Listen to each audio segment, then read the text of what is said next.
Bonjour à toutes et à tous, soyez les bienvenus. Dans cette vidéo, on va vous présenter un autre des piliers du spiritisme, la réincarnation. La réincarnation, par définition, c'est le retour de l'âme à un nouveau corps physique, donc renaître dans un nouveau corps. Cela, cependant, n'est pas quelque chose de très nouveau. Même, je peux vous assurer, en partant, le spiritisme n'a pas vraiment les mêmes conceptions de la réincarnation que d'autres conceptions philosophiques et religieuses, mais on reconnaît que l'idée, bon, elle est très ancienne. On va le trouver parmi les Égyptiens, on va le trouver parmi les Grecs, on va le trouver en Inde. C'est très répandu là-bas, mettons, parmi les religions les plus connues aujourd'hui sur la planète, mettons le bouddhisme, le jaïnisme, l'hindouisme, le sikhisme, le soufisme, le bouddhisme, toutes ces religions-là ont des conceptions réincarnationnistes. Ainsi, ce n'est pas vraiment quelque chose de nouveau. Même le monde chrétien l'a eu jusqu'à 553, jusqu'au concile de Constantinople, qui à ce moment-là a bloqué l'idée. Cependant, elle était très répandue, même parmi les chrétiens. Dit cela, on va doucement vous présenter la conception spirituelle de la réincarnation, qui n'est pas nécessairement la même de toutes ces religions ou même de ces peuples très anciens. Allan Kardec a écrit plusieurs chapitres à ce sujet et a posé beaucoup de questions à ce sujet. Son argumentaire, doucement, on va le présenter, mais la première chose qu'il faut savoir est que nous, les êtres humains, on est destinés à développer complètement nos capacités, autant intellectuelles que morales. Pour cela, on ne peut pas le faire dans une seule vie. C'est impossible. Donc, quelqu'un qui n'a pas pu achever ce travail-là, à quel moment il va le faire? Selon les conceptions de l'Église, bon, notre sort va être fixé au moment de la mort. On va en enfer, au ciel, au purgatoire. Et là, c'est fini. On n'a pas d'autres possibilités. La doctrine expérite va nous dire non, si on n'a pas pu achever notre perfectionnement, on revient, et on revient à nouveau, et on revient à nouveau. C'est un travail, ça peut prendre des milliers d'années. Mais l'objectif, c'est qu'on puisse devenir ou qu'on puisse perfectionner nos capacités, nos compétences, autant intellectuelles que morales. Donc, est-ce qu'on a plusieurs existences? Oui. Ils vont dire les esprits, ça c'est une question de justice, parce que sinon, où est la justice? Et la justice dans plusieurs sens, parce que les gens qui ont vécu une vie difficile, qui ont commis des crimes et qui ont commis des actes qui vont contre les lois,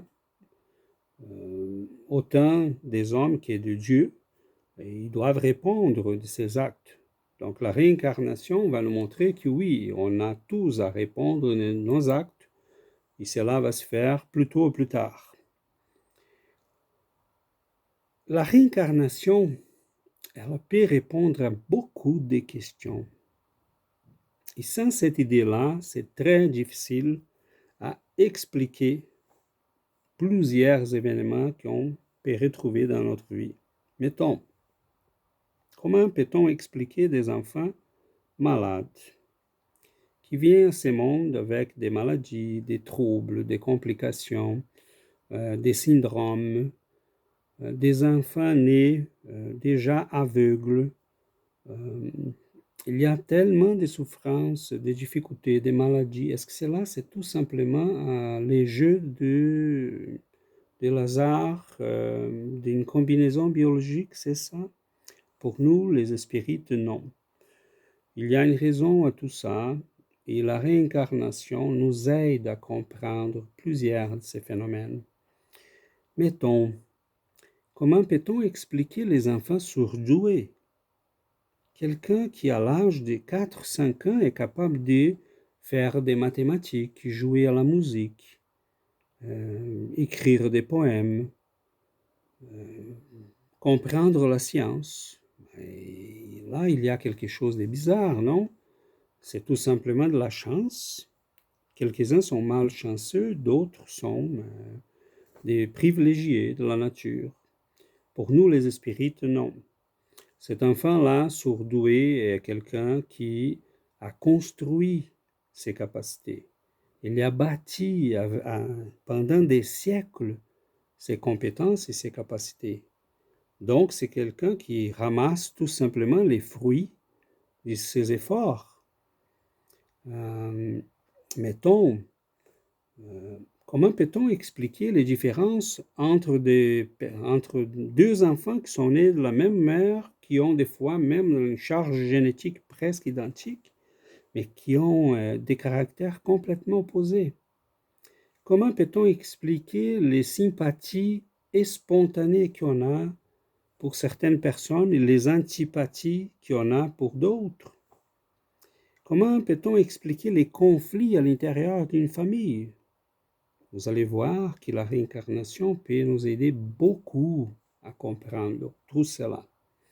Donc, on fait un survol sur les idées les plus importantes, mais on va quand même vous présenter cela un peu plus en détail à chaque vidéo. Évidemment que les gens peuvent me poser la question, mais César, est-ce qu'il y a des éléments concrets pour qu'on puisse, qui justifient ta venue en public pour dire que la réincarnation, c'est quelque chose de valable, que ça vaut la peine d'étudier cette idée?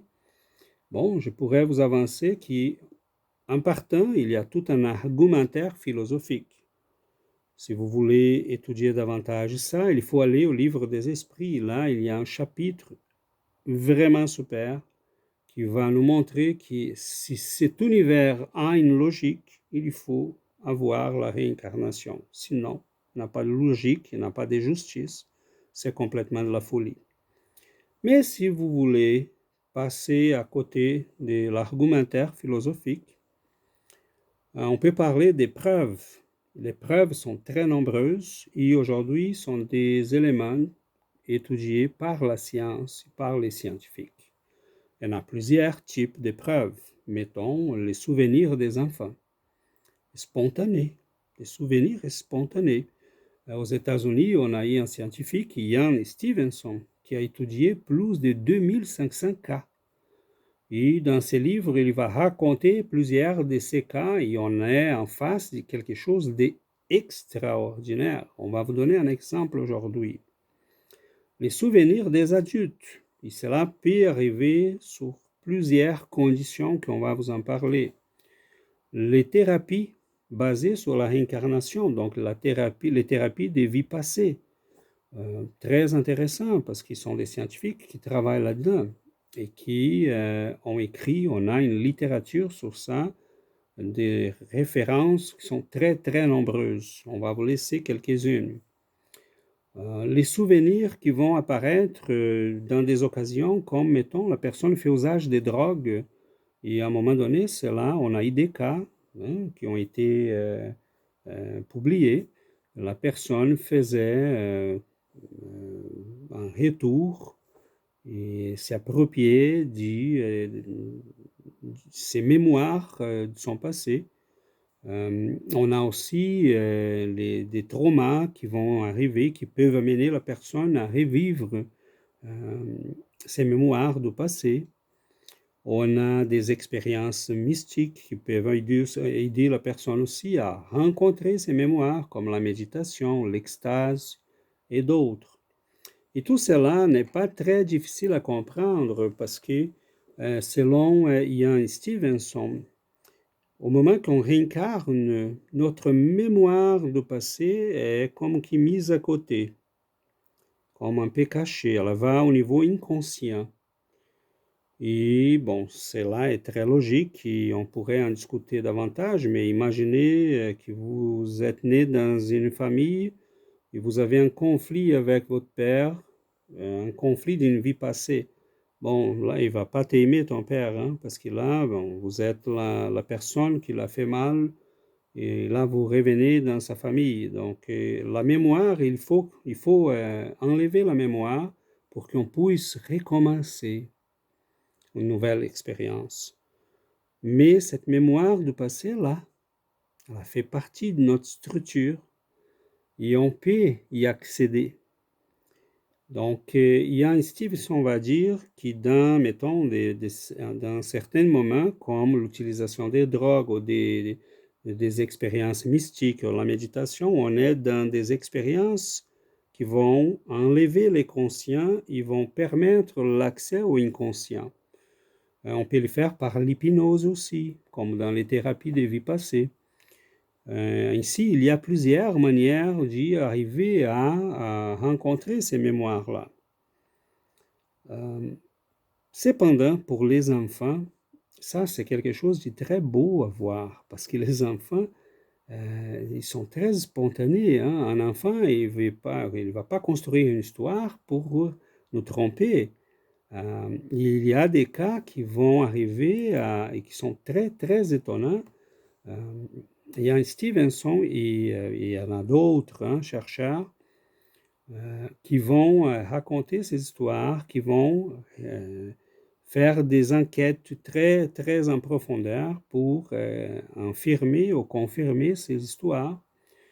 Et on verra qu'ils sont des enfants qui, dès qu'ils commencent à maîtriser la parole, ils commencent à raconter des histoires qui, on n'a pas d'explication à cela, sauf la réincarnation. Donc, je me rappelle, j'ai séparé un cas pour vous montrer aujourd'hui, c'est celui de Bishen Kapoor. C'est un enfant qui était né en Inde une famille assez riche. Et il y a eu, à partir d'un an et demi à peu près, il prononçait déjà les mots de son ancienne ville, Pilbit. Et l'enfant disait Pilit, Pilit. Et Pilbit, la ville qu'il avait habitée, était à 50 kilomètres de son nom local de naissance à ce moment-là, comme Bishen, comme il s'appelait. À un moment donné, il commence à raconter qu'il y avait eu cette ville-là, qu'il s'appelait Lakshmi Narayan. Il dit le nom de son père, il dit le nom de son oncle, de sa mère. À un moment donné, l'enfant voyageait avec sa famille. Ils ont passé par la ville de Pilbit. Il voulait arrêter. Il a dit, c'est ici que j'habite. Arrêtez, s'il te plaît. Il a commencé à pleurer. Euh, et ces événements-là ont commencé à s'ajouter et ont commencé à troubler un peu la famille jusqu'au moment qui apparaît un messier, un avocat, qui a été, la famille a été mise en contact parce qu'il lui aussi faisait des recherches sur son enfant qui racontait aussi des histoires d'une vie passée. Euh, Avec l'aide de cet avocat, ils sont allés à Pilbit où habitait Narayan, l'enfant qu'il disait être lui. Et là, ils ont appris que ces jeunes garçons-là, Lakshmi Narayan, était quelqu'un qui avait décédé à l'âge de 18 ans, donc très jeune. Et Bishen, les petits enfants qui se rappelaient cette ville-là, elle est née 2 ans après. Donc, Ian Stevenson va dire, comme d'autres chercheurs aussi, que quand on a des réincarnations qui vont se faire dans des périodes très courtes comme ça, la mémoire est très difficile à effacer. Et c'est pour ça qu'il s'y rappelle si bien. Stevenson a colligé 51 affirmations des Bishem, ces petits enfants-là. Il les a confirmées une à la fois. Toutes. Tout ce qu'il avait dit, c'était confirmé à la lettre. Et pendant la visite avec l'avocat, parce qu'ils sont allés, ils ont rencontré la famille, Bichain, le petit garçon, a reconnu son ancienne famille, son ancienne maison. Il a répondu à toutes les questions, il a reconnu tous les gens, il a reconnu les endroits. Sa mère, son ancienne mère, lui a posé des questions. Vous aviez un aide de chambre, vous vous rappelez son nom? Il a répondu. Vous vous rappelez sa caste? Il a répondu. Et ainsi de suite. Donc, des affirmations ou des informations qui, ces petits garçons-là, de 4 ans, n'avaient pas les moyens d'y maîtriser ou de s'y renseigner. Mais si cela ne suffisait pas, il a sorti une information que personne ne savait. Narain et son père, tous les deux, sont décédés. Son père est décédé avant lui. Donc Narain est décédé quand il avait 18 ans, mais son père a été décédé un peu avant. Mais tous les deux connaissaient l'endroit où son père avait caché un trésor en pièces d'or. Narain, il connaissait l'endroit. Après la mort de son père, il a retenu l'information, mais il n'a jamais imaginé qu'il allait décéder à 18 ans. À l'âge de 18 ans. Et à ce moment-là, les petits Bichain racontent à la famille, à son ancienne mère, moi et mon papa, on avait mon ancien papa, on a caché un trésor. Et là, il raconte exactement où trouver le trésor. Donc, une information que personne ne connaissait, même la famille. Ils vont trouver le trésor tel quel. Cela montre, et c'est pour ce genre de cas-là, qui était exhaustivement recherché et confirmé par des scientifiques, qu'on commence à voir que les mémoires spontanées des enfants, c'est une source très riche de preuves sur la réincarnation. Mais il y en a plusieurs autres, comme on vous a avancé déjà, et on va en parler dans notre prochaine vidéo de quelques-unes de ces éléments de preuve. Mais on peut déjà dire que la réincarnation et des cas comme celui de Bichain les montrent très bien. Quelle est l'explication pour un tel phénomène? C'est très difficile si on n'accepte pas l'idée de la réincarnation. Donc, il y en a des centaines d'enfants comme ça, et ils ont été recherchés, évalués par des gens comme Ian Stevenson et son équipe et d'autres chercheurs.